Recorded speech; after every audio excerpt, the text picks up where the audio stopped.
വീടിന്റെ car പോർച്ചിൽ car നിർത്തി ഷഹാനയും ഉമ്മിയും ഇറങ്ങി.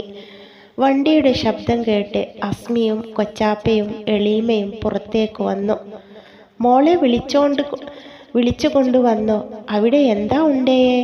കൊച്ചാപ്പയുടെ വാക്ക് കേട്ട് ഉപ്പ അലി കാറിൽ നിന്നും ഇറങ്ങി ഡോർ അടച്ച് കൊച്ചാപ്പ മൊയ്തീൻ്റെ അടുത്തേക്ക് വന്നു കൊണ്ട് പറഞ്ഞു, എന്തുണ്ടാകാൻ? അവരുടെ കുറ്റപ്പെടുത്തലുകൾ പറയുന്ന കേട്ടിട്ടും അവളെ അവിടെ ഇട്ടേച്ചു പോരാനോ? എനിക്കതിന് അധികമൊന്നുമില്ല. അവിടെ ഇട്ട് തട്ടുന്നത് കണ്ടിട്ടും കണ്ടില്ലെന്ന് വെച്ച് പോരാൻ. ഷഹാന അകത്തേക്ക് പോയി. ഉമ്മി ഷാഹിദയുടെ പുറകെ എളീമയും അകത്തേക്ക് പോയി. ഇനിയിപ്പോ എന്ത് ചെയ്യാനാ ഉദ്ദേശം ഇക്കാക്ക? മൊയ്തീൻ അലിയോട് ചോദിച്ചു. തൽക്കാലം അവൾ ഇവിടെ നിൽക്കട്ടെ. അവന്റെ നിലപാട് എന്താണെന്നും അറിയണമല്ലോ. എന്നിട്ട് ബാക്കി തീരുമാനിക്കാം. ഷഹാന ബാത്റൂമിൽ കയറി ഫ്രഷായി വന്നു. മോളെ എന്ന് വിളിച്ച് എളീമ റംല മുറിയിലേക്ക് കയറി വന്നു. മോള് വിഷമിക്കണ്ട. ഷാഹിന്റെ വാപ്പച്ചിക്ക് അത്രേ ആയുസ്സുണ്ടായിരുന്നുള്ളൂ. എല്ലാവരുടെയും ധാരണ മാറും. ഇപ്പോഴത്തെ ചൂട് കഴിയുമ്പോൾ മോളെ വന്ന് അവർ വിളിച്ചു കൊണ്ടുപോകും. മോളൊന്ന് വിശ്രമിക്കേ. ഞാൻ ഉമ്മിയുടെ അടുത്തേക്ക് ചെല്ലട്ടെ. അവളൊന്ന് മൂളുക മാത്രം ചെയ്തു. എളീമ പോയി. അവൾ കട്ടിലിൽ കിടക്കുമ്പോൾ മൊബൈൽ ശബ്ദിച്ചു. ഷാഹിനിക്കാക്ക, അവൾ പതുക്കെ പറഞ്ഞ് ഫോണെടുത്തു. ഷഹാന. അവൻ്റെ വിളി കേട്ടപ്പോൾ തന്നെ അവളുടെ മനസ്സ് തണുത്തു. ഇക്കാക്ക. ഞാൻ അവൾ പറഞ്ഞത് നിർത്തി. തൽക്കാലം നീ അവിടെ നിൽക്ക്. അതാണ് നല്ലത്. ആരുടെയും കുറ്റപ്പെടുത്തലുകൾ കേൾക്കണ്ടല്ലോ. നീ സന്തോഷമായിരിക്കെ. റബ്ബിൻ്റെ തീരുമാനമാണ്. എല്ലാം ശരിയാകും. ഞാൻ വരാം ഇടയ്ക്ക്. ഒരിക്കലും ആരുടെയും വാക്ക് കേട്ട് നിന്നെ വേണ്ടാന്ന് വെക്കില്ല. എന്നും നിനക്ക് ഞാനുണ്ടാകും കൂടെ. ഉമ്മ. അവൻ അവൾക്കൊരു ചുംബനം കൊടുത്തു. അവളുടെ കണ്ണുകൾ നിറഞ്ഞൊഴുകി. ഞാൻ വെക്കട്ടെ, ഇടയ്ക്ക് വിളിക്കാം. അവൾ ഫോൺ കട്ട് ചെയ്തു. ഇത്രയും നേരം മനസ്സിലുണ്ടായിരുന്ന മൂടിക്കെട്ടലുകൾ മാറിയതുപോലെ അവൾക്ക് അനുഭവപ്പെട്ടു. അവൾ അടുക്കളയിലേക്ക് പോയി. അടുക്കളയിൽ ഉമ്മി എന്തൊക്കെയോ ഉണ്ടാക്കുന്ന തിരക്കിലായിരുന്നു. അവളെ കണ്ടതും ഉമ്മി ചോദിച്ചു, എന്താ ഒരു വെട്ടമുണ്ടല്ലോ മുഖത്ത്? അത് ഷാഹിനാക്ക ഇപ്പോൾ വിളിച്ചിരുന്നു.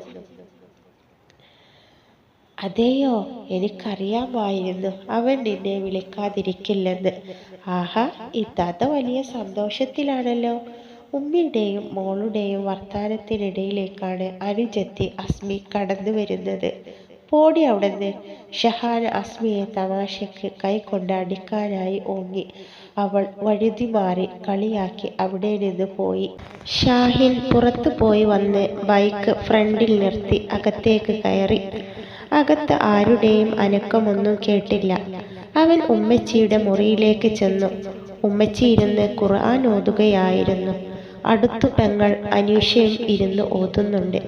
അവൻ അവരുടെ അടുത്ത് ചെന്നിരുന്നു. എല്ലാവരും എന്തേ ഉമ്മച്ചിയെ? അവർ അവരുടെ വീട് വരെ പോയി. വൈകിട്ട് വരും. അവൻ മൂളി. ദുബായിലേക്ക് തിരിച്ച് കേറിപ്പോയാലോ ഉമ്മച്ചി? പാപ്പിച്ചിയുടെ 40 കഴിയട്ടെ മോനെ, എന്നിട്ട് തീരുമാനിക്കാം. ഉമ്മച്ചിയുടെ വാക്ക് കേട്ട് അവൻ ഒന്നുകൂടെ മൂളി. വാപ്പച്ചി മരിച്ചപ്പോൾ വാപ്പച്ചിയുടെ ആൾക്കാരുമായി വഴക്ക് കൂടി പിരിഞ്ഞു എന്ന് നാട്ടുകാരെ കൊണ്ട് പറയിപ്പിക്കണ്ട് കരുതിയ. അല്ലെങ്കിൽ ഞാൻ ആരും പറയുന്നത് കേൾക്കാതെ ഷാഹിനയെ കൂട്ടിക്കൊണ്ടുവന്നേനെ. വാപ്പിച്ചിയുടെ ആവശ്യം ഷഹാനയുടെ വീട്ടിൽ വിളിക്കണ്ടേ ഉമ്മച്ചി? അവർ വരുമോ മോനെ? ചെന്ന് വിളിക്കാം. എങ്കിൽ ഞാൻ പോയിട്ട് വരാം. ഉമ്മച്ചി മൂളി. അവൻ പുറത്തേക്ക് ഇറങ്ങി വണ്ടിയെടുത്ത് ഷാഹിനയുടെ വീട് ലക്ഷ്യമാക്കി നീങ്ങി. ഷാഹിനയുടെ വീടിന്റെ ഫ്രണ്ടിൽ വണ്ടി നിർത്തി. സിറ്റൗട്ടിൽ അവളുടെ ഉപ്പ ഇരിപ്പുണ്ട്. അവൻ സിറ്റൗട്ടിലേക്ക് കയറി. ഇന്നെന്താ ഉപ്പ ജോലിക്ക് പോയില്ലേ? ഇല്ല, ചെറിയ പനിയുണ്ട്, അതുകൊണ്ട് ലീവ് എടുത്തു. ഹോസ്പിറ്റലിൽ പോയില്ലേ? പോയി വന്നതേയുള്ളൂ. അവൻ ഉപ്പയുടെ അടുത്തിരുന്നു. ഞാൻ വന്നത് നാളെ വാപ്പിച്ചിയുടെ ആവശ്യമാണ്. അത് ഉപ്പയോട് പറയാൻ വന്നതാ. നിന്റെ ബന്ധുക്കൾക്ക് ഞങ്ങൾ വന്നാൽ ഇഷ്ടപ്പെടുമോ? ഇങ്ങനെയൊരു ബന്ധം അവർ ഉപേക്ഷിച്ചില്ലേ? ഞാനല്ലേ ഷഹാനയെ കെട്ടിയത്, അവരാരും അല്ലല്ലോ. എന്നാലും ഞങ്ങൾ വരുന്നില്ല. ഷാഹിനെ അവിടെ വന്ന് അവർ പറയുന്നത് ചിലപ്പോൾ കേട്ടിരുന്നെന്ന് വരില്ല. പിന്നെ ഞങ്ങൾ വന്ന് ഒരു പ്രശ്നം വേണ്ട, അതുകൊണ്ട് ഞങ്ങൾ വരുന്നില്ല. എല്ലാം ഉപ്പയുടെ ഇഷ്ടം പോലെ. അപ്പോഴേക്കും അകത്ത് എവിടെയോ ആയിരുന്ന ഷഹാന ഓടി വന്നു. പുറകെ ഉമ്മിയും ഉണ്ടായിരുന്നു. മോനെന്താ പുറത്തിരിക്കുന്നത്? അകത്തേക്ക് വാ. ഉമ്മി അകത്തേക്ക് ക്ഷണിച്ചു. ഷാഹിനെ പറയുന്നതിൽ ഒന്നും തോന്നരുത്. ഉപ്പയുടെ വാക്ക് കേട്ട് ഉപ്പയുടെ മുഖത്തേക്ക് നോക്കി. ഉപ്പ തുടർന്നു. കാര്യം ഷഹാന നിന്റെ ഭാര്യയാണ്. എന്നാലും നീ ഇനി ഈ വീട്ടിൽ വരുന്നത് അവളെ വിളിച്ചു കൊണ്ടു പോകാനാവണം, അല്ലാതെ വരണമെന്നില്ല. ലാസ്റ്റ് അവളുടെ കണ്ണുനീര് കാണാൻ ഞങ്ങൾക്ക് പറ്റില്ല. ആരുടെയും വാക്ക് കേട്ട് ഞാൻ ഷഹാനയെ എൻ്റേതല്ലാതാക്കില്ല. ഈ സാഹചര്യത്തിൽ വീട്ടിൽ ഞാനായിട്ടൊരു പ്രശ്നമുണ്ടാക്കുന്നില്ല എന്ന് മാത്രം. അവൻ അത് പറഞ്ഞ് അവിടെ നിന്ന് ഇറങ്ങി വണ്ടിയിൽ കയറി. ഉപ്പ ഷാഹിനിക്കാക്കാനെ വിളിക്ക്. അവൾ ഷാഹിനെ വിളിച്ചെങ്കിലും അവൻ വണ്ടിയെടുത്തു പോയി. അവൾ അകത്തേക്ക് പോയി കട്ടിലിൽ കിടന്ന് കരഞ്ഞു. ഉമ്മി ഷാഹിദ ഉപ്പ അലിയോടായി പറഞ്ഞു.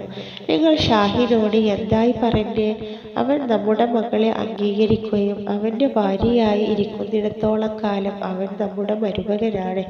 അവനെയാണ് നിങ്ങൾ അകത്തേക്ക് കയറ്റുന്നതിന് പകരം നീ എന്ത് പറഞ്ഞാലും ശരി, അവൾ അവൻ്റെ ഭാര്യയാണ്. എപ്പോഴും നോക്കിയിരിക്കാൻ പറ്റിയെന്ന് വരില്ല. വന്ന് ലാസ്റ്റ് അവളുടെ കരച്ചിൽ കാണാൻ എനിക്ക് പറ്റിയില്ല.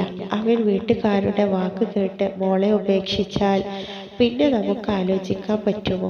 നീ ഒന്ന് ചിന്തിക്ക് എന്നും പറഞ്ഞ് അലി അകത്തേക്ക് കയറിപ്പോയി. അവൻ ബൈക്കുമായി നേരെ ചെന്നത് ബീച്ചിലേക്കാണ്. തനിക്ക് ഷഹാനയെ നഷ്ടപ്പെടുമോ എന്ന ഭീതി അവനിൽ നിറഞ്ഞു നിന്നു.